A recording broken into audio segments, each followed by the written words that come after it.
مولانا اقبال قریشی صاحب کے بیانات اور وظائف کے لیے وظائف الصالحین ٹی وی کو سبسکرائب کریں۔ اعوذ باللہ من الشیطان الرجیم، بسم اللہ الرحمن الرحیم۔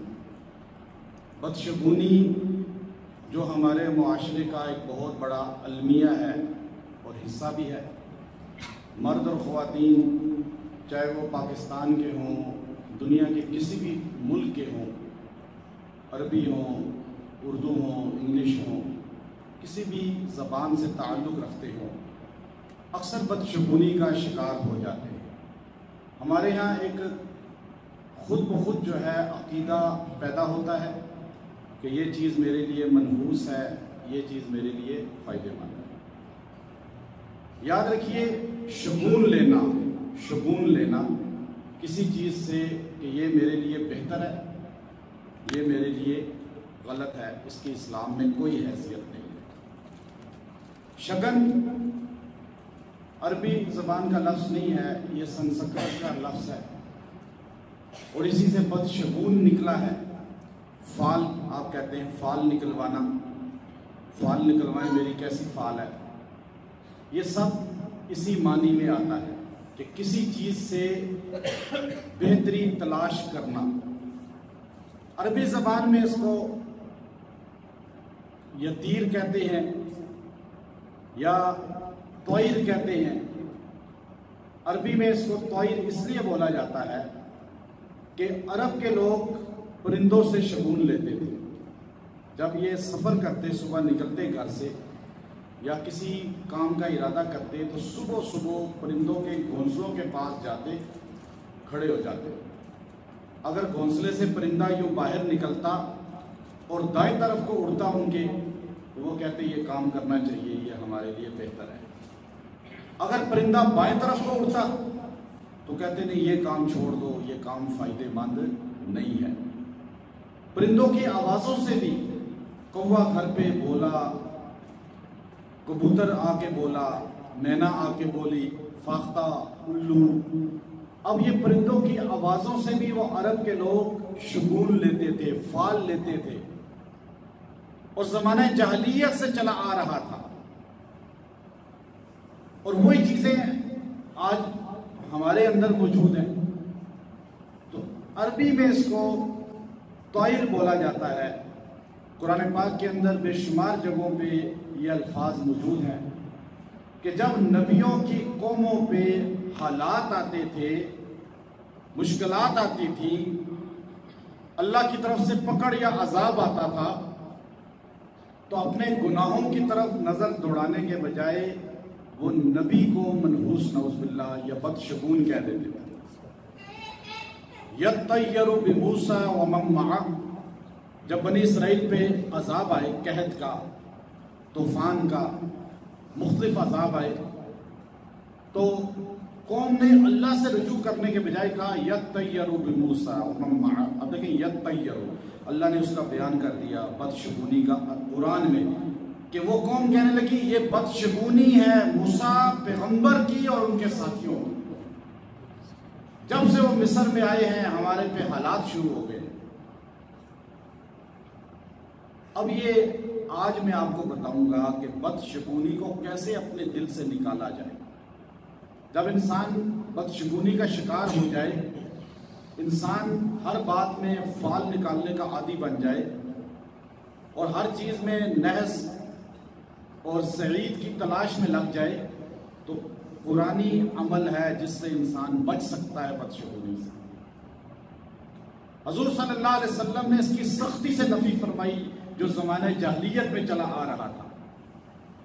آپ صلی اللہ علیہ وسلم نے فرمایا، بخاری شریف کے اندر حدیث ہے، میری امت کے 70,000 انسان بلا حساب کے جنت میں داخل ہوں گے۔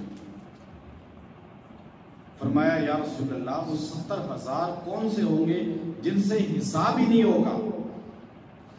آپ نے فرمایا وہ لوگ ہیں جو جھاڑ پھونک پر یقین نہیں رکھتے، بدشگونی فال نہیں کرتے، اللہ پر توکل کرتے ہیں، یہ بغیر حساب کے جنت میں داخل ہو جائیں گے۔ بعض لوگوں نے کہا کہ دم کروانا جھاڑ پھونک ہے، نہیں، قرآنی آیات کا دم کروانا جھاڑ پھونک نہیں ہے۔ آپ شرکیہ کلمات، ایسے طلسم، ایسے جو ہے طلسم پڑھنا جس کی وجہ سے انسان کا عقیدہ خراب ہو، اللہ سے توکل ہٹے، وہ شرک میں آتے ہیں، جھاڑ پھونک میں وہ آتے ہیں۔ اب حضور صلی اللہ علیہ وسلم نے یہ الفاظ ارشاد فرمائے۔ دوسری حدیث ہے، اس کے اندر آپ صلی اللہ علیہ وسلم نے فرمایا، ترمذی شریف کی حدیث ہے کہ الطیر شرک، یہ فال لینا بھی شرک ہے۔ انسان بدشگونی جو لیتا ہے کہ میرا رستہ صبح صبح بلی کاٹ گئی کالی، اب جو ہے میرے لیے سفر صحیح نہیں ہے، یہ کام صحیح نہیں ہے، میرے جو ہے آنکھ پھڑک رہی ہے، میرے لیے مصیبت کوئی آنے والی ہے۔ اب جو ہے انسان کہتا ہے کہ کوے بول رہے ہیں کوئی آنے والا ہے۔ ایسی عجیب و غریب کہاوتیں ہیں۔ مہینہ سفر کا نحس ہے، بدھ کا دن قوم عاد کہتی تھی نحس ہے کیونکہ ان پہ عذاب آیا بدھ کے دن، تو بنی اسرائیل والے بھی کہتے تھے بدھ کا دن نحس ہے، اس دن میں کوئی کام نہ کرو۔ یہ سب چیزیں، نہ کوئی مہینہ نحس ہے، نہ کوئی دن نحس ہے، نہ کوئی گھڑی نحس ہے، بلکہ اللہ کے رسول نے فرمایا ان کو نحس سمجھنا، بدشگونی لینا شرک ہے۔ ایک آدمی نے عرض کی یا رسول اللہ، امام ترمذی یہ حدیث لائے ہیں، اس نے کہا یا رسول اللہ، اگر کوئی آدمی بدشگونی لے لے، بدشگونی اختیار کر لے، اس کا عقیدہ بن گیا ہو، اب اسے پتہ چلا وہ توبہ کرے، اب کہیں میرے گناہ معاف ہو جائے، میں شرک میں پڑ گیا تھا، میں نے یہ الٹی سیدھی کہاوتیں اور یہ قصے سن کے شگون لینا، کبوتر سے، یہ طوطوں سے فال نکلواتے ہیں، طوطے کو کیا فال کا پتہ، غیب کی خبر کسی کے پاس جا کے پوچھتے ہیں، وہ میرا بتائیں جی میرا مستقبل کیسا ہوگا۔ جو ان کارنوں میں شگون میں پڑ گیا، اب وہ چاہتا ہے کہ میری توبہ ہو جائے، اللہ مجھے معاف کر دے۔ امام ترمذی حدیث لائے، دو عالم سرکار دو عالم صلی اللہ علیہ وسلم کے صحابی نے پوچھا یا رسول اللہ، مجھے کوئی عمل بتائیں کہ میرے اندر سے وہ خباثت نکل جائے، میری توبہ قبول ہو جائے جو میں نے بدشگونی لی۔ رسول اللہ صلی اللہ علیہ وسلم نے فرمایا یہ الفاظ کہا کرو، الا انما طائرهم، ابھی دیکھیے یہ الفاظ کہ ان الطیر، بے شک جو بدشگونی ہے وہ اللہ کی طرف سے ہے، لا خیر الا خیرک ولا طیر الا طیرک ولا الہ غیرک، یہ الفاظ تم ادا کرو، لا طیر الا طیرک، آپ یہ پڑھیں، لا طیر الا طیرک ولا خیر الا خیرک ولا الہ غیرک۔ یہ الفاظ حضور نے سکھائے اپنے صحابی کو کہ تم یہ الفاظ کہو گے تمہارے اندر سے وہ شرک بدشگونی نکل جائے، کفارہ ہو جائے اس گناہ کا، کہ تم کو لا طیر الا طیرک، کوئی بدشگونی نہیں ہے، جو اللہ بیچتا ہے وہی ہوتا ہے، ولا خیر الا خیرک، خیر کہیں سے نہیں ملتی مگر جو اللہ دیتا ہے، ولا الہ غیرک، اللہ کے علاوہ کوئی الہ ہی نہیں ہے، حاجت روا ہی نہیں ہے، مشکل کشا ہی نہیں ہے۔ یہ تو پوری آپ جو لیتے ہیں شگون، بدشگونی جسے فال کہتے ہیں، کیا اچھا شگون لینا چاہیے؟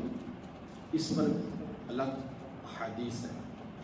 آپ لوگوں کو اچھے ناموں سے، ان کا نام دیکھ کر، ان کی گفتار کردار دیکھ کر آپ کے ہاں اس بندے کی بول سے پتہ چلتا ہے کہ بندہ اچھا ہے، میرے لیے بہترین ثابت ہوگا، اس کا نام بہت اچھا ہے، یہ میرے لیے بہترین ثابت ہوگا۔ یہ نبی علیہ السلام کی ادا سنت ہے۔ آپ کسی بندے کے پاس جاتے ہیں، اس کا نام ہی صحیح نہیں ہے، اب دیکھیے نا، جس کا نام صحیح نہیں ہوگا اس کی تاثیر بھی غلط ہوگی۔ حضور صلی اللہ علیہ وسلم کے سامنے مختلف ناموں کے لوگ آتے تھے، آپ نام چینج کر دیتے تھے۔ ایک عورت آئی، کہنے لگی میرا نام برہ ہے، آپ نے فرمایا تو چینج کر، تیرا نام زینب ہے۔ ایک آئی برہ ہے، آپ نے کہا جویریہ ہے تیرا نام، ایک بندہ آیا، اس نے کہا میرا نام اسلم ہے، آپ نے کہا چینج کر اس نام کو، تیرا نام زرعہ ہے۔ ایک آدمی ہے، میرا نام شہاب ہے، آپ نے کہا چینج کرو اس نام کو۔ ایک نے کہا خباب ہے، کہا چینج کرو اس نام کو۔ آپ صلی اللہ علیہ وسلم ان ناموں کو چینج کروا دیتے تھے جن میں تاثیر نام کی یا اس کے معنی غلط ہوتے تھے۔ حضرت علی نے اپنے بیٹے کا نام، پہلا بیٹا حسن کا نام آپ نے رکھا حرب، دوسرے بیٹے حسین پیدا ہوا، آپ نے نام حرب رکھا۔ رسول اللہ نے کہا علی کیا نام رکھا؟ کہا جنگجو۔ آپ نے کہا نہیں یہ تو حسن ہے، دوسرے کا وقت فرمایا یہ حسین ہے۔ حضور نے دونوں کے نام چینج کیے۔ حضور صلی اللہ علیہ وسلم غزوہ حدیبیہ میں جب آپ معاہدہ لکھ رہے تھے تو معاہدہ کافروں کی طرف سے لکھنے کے لیے سہیل بن عمر تشریف لایا، تو آپ نے پوچھا تیرا نام کیا ہے؟ اس نے کہا سہیل۔ آپ نے کہا تو ہمارے لیے سہل ثابت ہوگا، آسان ثابت ہوگا، نام کی وجہ سے مجھے اندازہ ہو گیا۔ تو اللہ نے اس کی کتنی بڑی فتح عطا فرمائی حدیبیہ میں۔ آپ صلی اللہ علیہ وسلم جب مکہ سے ہجرت کر کے گئے تو آپ علیہ السلام کے پیچھے مکہ کے کافروں نے اعلان کیا جو حضور کو پکڑے گا اسے 100 اونٹ ملیں گے۔ تو مختلف لوگ بھاگے آپ کو گرفتار کرنے کے لیے، مختلف ادھر ادھر نکل گئے اپنے اسلحے لے کر، دوست یار لے کر۔ تو ایک بریدہ نام کا نوجوان تھا، وہ 70 شاہ سوار لے کر گھوڑے اور اسلحے کے ساتھ لیس آپ کو گرفتار کے لیے بھاگا۔ تلاش کرتے کرتے آپ کو مدینہ کے رستے میں اس نے پا لیا۔ جب آپ کے پاس پہنچا تو آپ نے پوچھا تیرا نام کیا ہے؟ اس نے کہا بریدہ۔ آپ نے کہا تیرے نام کا معنی ہے ٹھنڈا، یعنی تو ہمارے لیے ٹھنڈا ہی ثابت ہوگا۔ کہا تیرے خاندان کون سا ہے تیرا؟ کہا میرا خاندان بنو اسلم ہے۔ کہا تجھ سے ہمیں سلامتی ملے گی۔ کہا اس میں خاندان کا پیچھے قبیلہ کون سا ہے؟ قبیلے کا تیرا جو ہے اس کا جو ہے سہم کا، سہم تیر کو کہتے ہیں، تیرا تیر ہم سے رک جائے گا۔ اب وہ خاموشی سے واپس نہیں ہوا بلکہ 70 کے 70 مسلمان بھی ہو گئے۔ تو اللہ تعالیٰ نے ناموں میں تاثیر رکھی ہے۔ حضور صلی اللہ علیہ وسلم نام اچھے رکھنے کا حکم فرماتے تھے۔ اگر بدشگونی ہوتی ہے تو غلط نام میں ہوتی ہے جس کا معنی آپ کو نہیں پتا۔ لوگ آج نام رکھتے ہیں ہندوؤں کے ناموں پہ، پتہ نہیں انگریزوں کے ناموں پہ، بچوں کا عجیب و غریب نام صحابہ کے ناموں پہ رکھیں تو تاثیر وہی داخل ہوگی۔ حضرت سعید بن مسیب رضی اللہ تعالیٰ عنہ تابعی ہے، وہ فرماتے ہیں کہ میرے دادا حضور صلی اللہ علیہ وسلم کی خدمت میں آئے۔ میرے دادا جب حضور کے پاس آئے تو حضور نے پوچھا تیرا نام کیا ہے؟ اس نے کہا حزن۔ آپ نے فرمایا اس کو چینج کر دے، سہیل نام رکھ لے اپنے۔ اس نے کہا یا رسول اللہ میرے باپ نے میرا نام بڑی محبت سے رکھا تھا، مجھے خواہش ہے کہ میرے باپ کا نام رہے۔ آپ نے کہا چلو ٹھیک ہے۔ حضرت سعید کہتے ہیں، حزن کہتے ہیں پریشان حال کو، ہمارے خاندان میں پریشانی کبھی ختم نہیں ہوئی، ہمارے دادا کے نام کی وجہ سے آج پورا خاندان ہر وقت پریشان رہتا ہے۔ تو ناموں کی کتنی بدشگونی ہے، وہ نہیں دیکھتے۔ تو ہم شگون لیتے ہیں ستاروں سے کہ ستارے، ہمارا کون سا سٹار ہے، یہ حرام ہے، شرک ہے۔